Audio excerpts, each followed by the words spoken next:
Hey everyone, so today we're taking a look at the SuperBox S5 Pro. This is a Android streaming box that comes bundled and enables you to cut the cord if you're in America or anywhere in the world. So it does come with everything that you need to actually get it set up. They were kind enough to actually send out both adapters, both types of power adapters, so I can plug this in without having to use an adapter alongside it. It comes with the Bluetooth remote as well as a HDMI cable, which very few sellers out there actually give you with the actual unit. The unit itself is made out of plastic and you have USB connections both on the side as well as on the back. So you do also have a small reset button as well as a memory card slot on the right hand side of the box. As you're looking at it, on the back you do have the optical, Ethernet, HDMI, a DC port, an IR port and an AV port. On the left hand side as you're looking at it is venting, so you have a few openings, and on the front you can see that display that will light up. It is compared to the other models in their range, so you have the S5 Max as well as the S4 Pro, and as you can see the design is pretty much the same. Materials are slightly different. The S4 Pro and the S5 Pro have a very similar build style and material use, whereas the S5 Max is a little bit more premium. It's made out of aluminium with that chamfered edge, which makes it look a lot more appealing, and depending on where you're placing this, you may or may not want to actually go for that particular model. Hey everyone, so here we are looking at the interface of the SuperBox S5 Pro. Now this will be a very similar situation with the S5 Max as well. I've actually had that for a little bit longer and I was testing a couple of things on that. SuperBox actually released the S5 Pro version and I've replaced the S5 Max with the Pro for my testing. So first thing we'll do is we'll just quickly take a look at the interface. So laid out very similar to sort of old Android boxes. So you have a live TV section, a VOD, playback, you have a browser, you have the app stores and the apps that you've got installed. So when you first get the box, it's going to be completely blank, and I'll include screenshots and everything in terms of how to go through it, but I'll just give you a quick rundown. So in terms of setting up the box, there's not a lot that you need to do. So when it initially comes, it will be completely blank, so you won't have any of these. So you just have basic apps, and what you want to do is come across to here, App Store. Now initially this icon here will be the green sort of Android icon for App Store. Once you click on it, it will give you a prompt saying that it needs to install or update. You click on that and then it will update to this one. Once you click on this App Store, it brings you into the sort of SuperBox App Store. So here's where you can install all the various apps that you want to actually run. The three main ones are your blue ones up here. So you got Blue VOD, Blue TV and Blue Playback. The rest of them you can go down, you can install Downloader, YouTube, all the rest of it, and that's up to you. They're the main ones that I actually install, as well as the sort of internet speed checkers, so fast. Now one issue I have had with this particular box is, for whatever reason, whenever I connect it via Ethernet, it initially detects it, but then as soon as I go to actually use anything, it doesn't want to work over Ethernet for some reason. It doesn't really affect the box in any real significant way because it's got Wi-Fi built in and it's literally right next to my router, so I never have any issues. Now the three main apps, I actually save them down here, so you can add any of your apps to this section here if you want to just add it as a quick quick launcher. The official way is to actually add it in here, which I have also done, but that's basically 2 clicks. So whichever one of these you want to go into, you have to click twice. That I don't like, so I actually use this section along the bottom here. So first thing we'll do is we'll come into the TV section. And we'll just mute the TV. So as you can see, when you come to all, it shows you your total channels. So 1,610 channels in total. These are made up by these various different sections. So you have some sports ones, ESPN, you've got your NFL, NBA, you do have all your pay-per-view events. So anytime any pay-per-view event is on, it will show up there. And then you do also have some European and UK channels. So under sports networks, you will get some of these showing up. So BT Sports, some things like that. Sky Sports, various other ones, but not everything. For those interested in sort of 3 p.m. kickoffs for the football, the only real one that you have is probably SuperSport. So if you come down to the bottom here, you do have SuperSport your sections, a couple of these will show one chosen sort of game, but you can't, it's not like a lot of other means where you can go in and choose any game that you want. You don't really get that option here, but any of the other ones, it will work. One thing it's very good for is ESPN. I actually use this for both the cup final as well as a few other events that I've actually had in between, FA Cup, things like that. Formula One, once again, it will play back through ESPN and the quality is very, very good. Now the way it actually works is once you click on something, just in this bottom section here, you actually get it buffering, and as you can see just in this bottom section just down here, it kind of loads up, and then you can go click across and go full screen, and then you can exit out of that as well. Once you're in full screen, if you swipe to the right, it gives you your sort of menu, so you can have your speeds, your status bar, time, date, that kind of thing on, and your internet speed is once again displayed just in the bottom corner just there. So that's your TV channels. Next up is your VOD. So this is all your movies and TV shows. So as you can see, over Wi-Fi it loads very, very quickly. So you've got your movies, your TV series, you do have a few other sections, so recommended.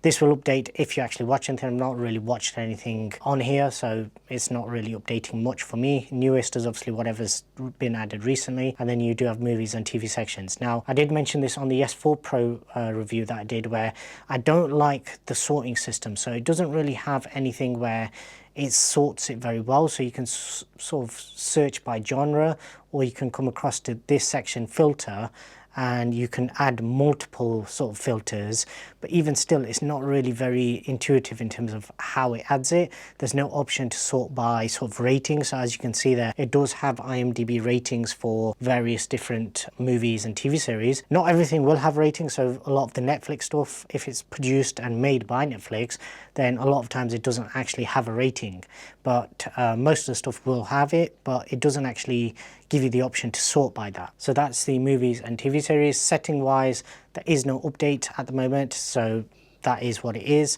You can actually come in, and if your internet isn't the fastest, you can actually reduce the speed of this, and then it'll actually hopefully load up streams a bit faster but give you a lower quality. For me, I just left it on fastest. That is what it comes on by default, and yeah, that is all you get. Now, one thing that SuperBox changed, and I've confirmed this with them, is there used to be an option in the older versions where you could come in here and you can do some sort of code and enable adult content. That's not an option anymore, so that's completely disabled. So, and if you do find anything inappropriate, you can actually contact them and they will actually have it removed. So that's one thing that I do actually really like, that anything that is inappropriate that you don't want maybe your kids having access to, then you can just completely remove that. So that's the VOD. Now, playback section, this is the one that I've got the biggest contention with. So in this, there's no real search option in terms of, unlike the TV section where you can go into different sections, so ESPN, SuperSport, all of those, and you can just filter by those. In this, you've kind of just got a long list. So it may well have every channel, but you've basically got to go down 1,600 channels in order to search for what you're looking for, which for me, I don't think that's really the best way of doing this.